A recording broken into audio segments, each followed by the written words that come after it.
When we read the script, we had this new character of the narrator. Now, some matches are made in phosphorus factories, while others are made in heaven. Either way, it all starts with a little chemistry. We had Mike Naraki record the part of the narrator, and he did a great job. It was really terrific, but it always kind of sounded like somebody trying to sound like a cowboy. Now, some matches are made in phosphorus factories, while others are made in heaven. Either way, it all starts with a little chemistry. Meanwhile, I had heard about these Bar J Wranglers out of Jackson Hole, Wyoming, which had been started by Babe Humphrey. Well, first of all, gosh, we've been working on these songs for like years now, literally. I wanted it to have a really timeless and sincere quality. And so we had a whole quartet already composed and sung and mixed and everything. And then Brian said, hey, can we bring Babe in? He basically was one of the founders of the Chuck Wagon movement out west.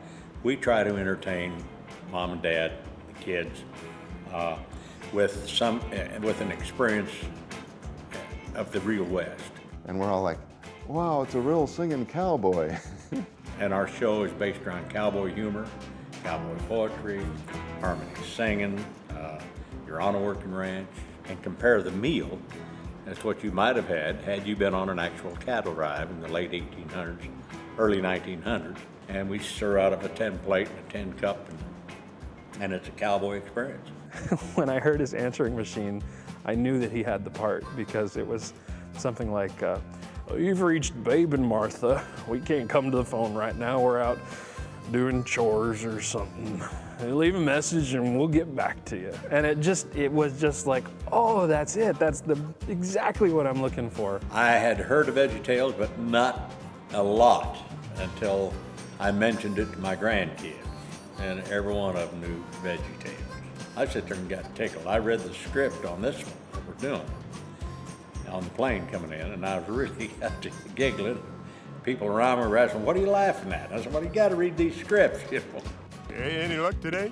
I found a baby! Oh, that's nice. What? You tell the stories, you try to explain the Bible, and it's hard for them to conceive. And you take those Bible stories and you put them into a unique setting and a delivery system that you've got them locked. Those kids love it, and they're getting the message.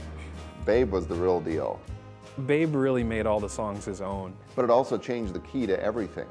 Everything dropped about 3 steps, because Babe's got this, Mike's got this voice up here, and Babe's got this voice down here. It took some work for me to try to get them like they should be. I'm sure the producers all had to have a lot of patience. But he was bringing such a unique voice and flavor to it, such an authenticity, which is what we hired him for. Oh, lone stranger. No matter what he did, it just sounded great.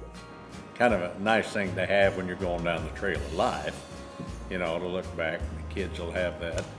It's been a real honor to be involved in this episode. It's got a great Christian message, and all of them, the way they relate that, it's just an honor to be part of that. It really is. I hope